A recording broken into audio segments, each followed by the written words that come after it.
तो प्यारे बच्चों, आज की इस वीडियो में देखेंगे कि सहस्वर पठन कराने से पहले बच्चों को किन बातों की जानकारी होनी चाहिए या कौन सी आवश्यक बातों का ध्यान रखना चाहिए, ये देखते हैं इस वीडियो में। सीटेट में पूछा जाता है यहाँ से, सहस्वर पठन कराने से पहले प्राथमिक स्तर पर कौन कौन से कार्य छात्रों से करा लेने चाहिए। एज ए शिक्षक, आप शिक्षक बनने जा रहे हैं तो आप छात्रों से कौन कौन से कार्य कराएंगे सहस्वर पठन कराने से पहले। पहला है चित्रों के संबंध में बातचीत करना। भाई कोई भी चित्र दिखा दिया और चित्र के बारे में पूछा कि भाई ये चित्र किसका है, अनार का है या जो भी चित्र, तो चित्र के बारे में बातचीत करना ताकि वो जब उसको पढ़े तो उसको परेशानी ना हो। जैसे नल है, ऊन है, तो चित्र के बारे में बातचीत करना उनको आ जाना चाहिए ताकि वो पढ़ने में बेटा असहज महसूस ना करे। छात्रों से चित्र बनवाना कि भी आप ये चित्र बनाइए, तो वो जैसे कई बार अपनी गाड़ी बना लेता है, कुछ वो जैसे अनार बनाने की, बॉल बनाने की, बैट बनाने की कोशिश करता है, तो छात्रों से चित्र बनवाने ला चाहिए शुरू में। जैसे तैसे जैसे भी उनको आते हैं वो खुश होंगे, इंटरेस्ट पैदा होगा, रुचि पैदा होगी, तो पढ़ने बेटे उनको परेशानी नहीं होगी। सहस्वर पठन के उद्देश्य अब यह है कि बच्चों को प्राथमिक स्तर पर या बच्चों को हम सहस्वर पठन क्यों कराते हैं, उद्देश्य का मतलब बेटा यहाँ पर क्यों है, तो लीजिएगा। पहला पॉइंट है, छात्रों को सहस्वर पठन कराने से ध्वनि का ज्ञान होता है, शब्द का ज्ञान होता है कि कौन सी ध्वनि को क्या बोलते हैं, कि ये ध्वनियां हैं इनको क्या बोलते हैं, ये शब्द बन गया तो इसको क्या बोलते हैं। जब सहस्वर पठन करेगा तो बच्चा इसको जोड़ जोड़ के पढ़ने की कोशिश करेगा और वो पता चल जाएगा कमल कमल, इस तरह से चला, तो ये पहले बेटा उसको ध्वनियां जो है उसका ज्ञान हो जाता है सहस्वर पठन कराने से, और बेटे शब्दों का ज्ञान हो जाता है। ये उद्देश्य है इसके।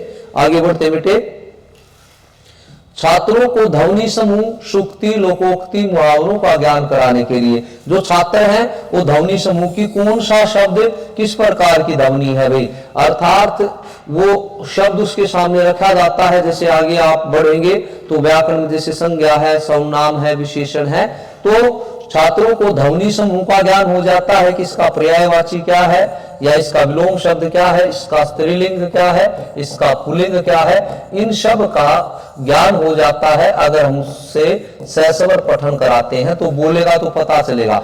सूक्ति का मतलब होता है बेटा अच्छी बातें, अर्थात जैसे आप विद्यालय में जाएंगे, सु जमा उक्ति, अच्छी अच्छी बातें, विद्यालय में जाएंगे तो वहां पर थोड़ टाइप में आपको कुछ सूक्तियां लिखी मिलेंगी कि करत करत अभ्यास की जड़मती होत सुदान, इस तरह से।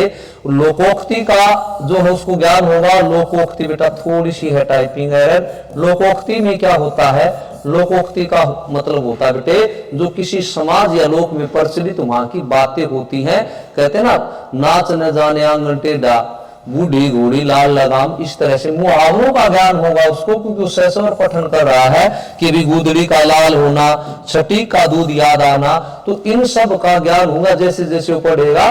तो जब वो पढ़ेगा तो उसका शिक्षक उसको बीच में रोक कर समझाएगा, बेटे ये मुहावरा इसका ही मीनिंग है, लोकोक्ति इसका ही मीनिंग है, ये देखिए एक सूक्ति आई है, तो इससे उसको ज्ञान होता है। इसलिए बच्चे को हम सहस्वर पठन कराते हैं।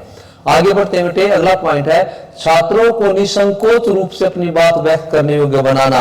अगर बच्चा सहस्वर पठन करता है तो धीरे धीरे उसकी जो झिझक है, झिझक जो है वो घबराहट है वो दूर हो जाती है और वो अपनी बात को निडरता से आत्मविश्वास के साथ अभिव्यक्त करने में सक्षम हो जाता है, योग्य हो जाता है। भाषा अभिव्यक्ति की विभिन्न शैलियों का ज्ञान कराने के लिए कि कोई भी विचार है वो अलग अलग है, तो उनको किस किस तरह से अलग अलग शैली, शब्द का मतलब होता है बेटा ढंग, तरीका, इंग्लिश में स्टाइल बोलते हैं इसको। तो भाषा अभिव्यक्ति की अलग अलग शैलियां हैं, अलग अलग तरीके हैं। जैसे कविता को हम अलग तरीके से पढ़ते हैं, कहानी को अलग तरीके से पढ़ते हैं, निबंध को अलग तरीके से पढ़ते हैं, या कोई एकांकी है उसको अलग तरीके से, गीत को अलग तरीके से। तो भाषा अभिव्यक्ति की जो विभिन्न शैलियां हैं उनका ज्ञान होता है सहस्वर पठन करने से। आगे बढ़ते हैं, छात्रों में स्वाभाविकता का विकास करने तथा प्रश्नों का उत्तर तत्काल देने योग्य बनाना। कि समय के अनुसार जैसे जैसे समय बीतता जाता है तो बच्चे का मानसिक स्तर जो है वो बढ़ता जाता है, तो उसको बोलते हैं स्वाभाविक विकास। तो जैसे जैसे समय बीतता जाएगा उसका मानसिक जो स्तर है वो बढ़ता जाएगा, मानसिक विकास होता जाएगा। तो सैसव पठन कराने से उसमें स्वाभाविक विकास होगा। और कोई भी प्रश्न है अगर उससे पूछा जाएगा तो वो उसका तत्काल तुरंत उत्तर देने में सक्षम होगा, जिसको आप क्विक रिस्पॉन्स बोलते हैं इंग्लिश में।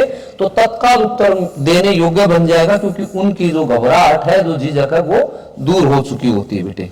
इस तरह से प्यारे बच्चों ये है सैसव पठन के उद्देश्य।